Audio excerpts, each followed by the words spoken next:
On our show, we love to continue to bring our viewers informative and educational features. That's why we love having Dr. Christopher Baldt on Post Time.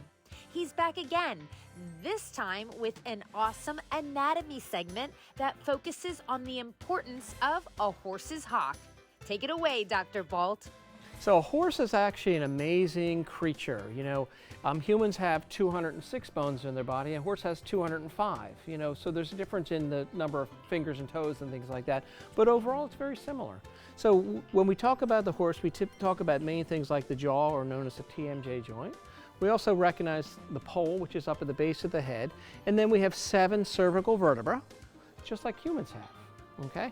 And then we've got 16 vertebrae in the upper part of the back called the thoracic spine, and we've got seven in the back part of the spine called the lumbar. Then we have the tailbone of the croup and the sacroiliac joints. When we look along here, we see the shoulder blade. The shoulder blade is a large bone where tremendous muscles for propulsion attach. Then we have the shoulder joint itself. We have the elbow, and we have the knee, which is really interesting because they call this the knee, but it's actually the wrist joint in a horse, because these are made up of the carpals. So with standardbreds, this is the powerhouse. It's in the back here, okay? So we know we've got large muscle groups, the hamstring groups, the gluteal groups, and also the muscles that help bend the knee in the front. We have the hip joint here. We'll have the stifle joint, which is analogous to a human knee. And then we also have the hock joint down here, and then we've got the fetlock. So today we're going to be talking about the hock joint in this area here. And so we see hock injuries in a lot of standardbred racehorses. And we see a lot of hock strains in standardbred racehorses. So we have to think, what is going on with this joint? This joint basically has 2 main bones. It has 14 muscles that are in it, and it has 4 main pivot points. So it's able to flex and extend. So it's one of the major joints that helps push the horse along, okay? So overuse can cause inflammation in the joint itself. That inflammation can then lead to something that's called osteoarthritis, okay? Horses also can get bone chips and bone fragments in this joint here. They could also get bone cysts. So when the horse is short striding, having challenges going up or down into the trailer, or just seems to be generally uncomfortable, rocking side to side to side, or pushing his weight forward, we start to think about a hock type problem. Hock problems can actually be problems coming from their upper part of their hind end here. So if there's a misalignment in the sacroiliac joints, it's going to change the way that weight is carried in this joint itself, and the horse, like I said, will short stride and it become a real big issue, or break stride.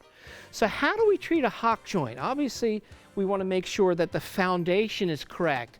Foundationally, we want to make sure the horse has the appropriate amount of heel, the appropriate amount of length of the toe. We want to make sure that the shoes are properly fitted and properly balanced. We also know that we can wrap the joint. I'm a big proponent on thermal agents, things that add warmth to the joint. There's some really nice topical thermal agents that really help. We also know there's something called KT taping, which is a kinesiotaping, which helps support the ligaments, muscles, and tendons, and also helps draw inflammation out. We also can use things like laser therapy. Laser therapy decreases inflammation and helps with tissue regeneration. We're also seeing people with what's called PEMF therapy, which is called pulse electromagnetic frequency wave, which is very good for driving deep into the joint, taking inflammation out. Exercises for the horse can be very helpful too.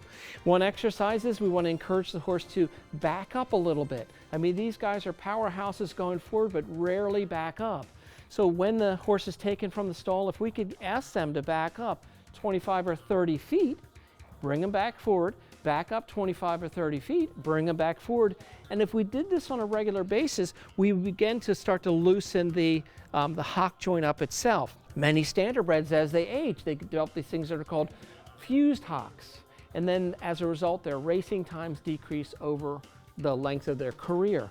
So maintaining flexibility, maintaining strength in this joint is very important.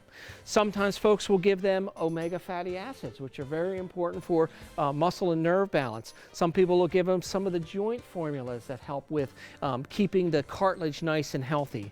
But overall, appropriate diet, appropriate training, foundationally with shoes, and then some post-race things can be really beneficial to keep this joint aligned, because if this is in trouble, you're going to have trouble making it to the finish line. Thank you so much, Dr. Baldt. Now, you viewers out there know we love having him on the show. In fact, Dr. Baldt has been on Post Time a lot. And if you want to see his other segments, just log on to our YouTube channel at youtube.com/Post Time Show. And of course, you can reach out to Dr. Baldt directly by logging on to his website at drbaldt.com.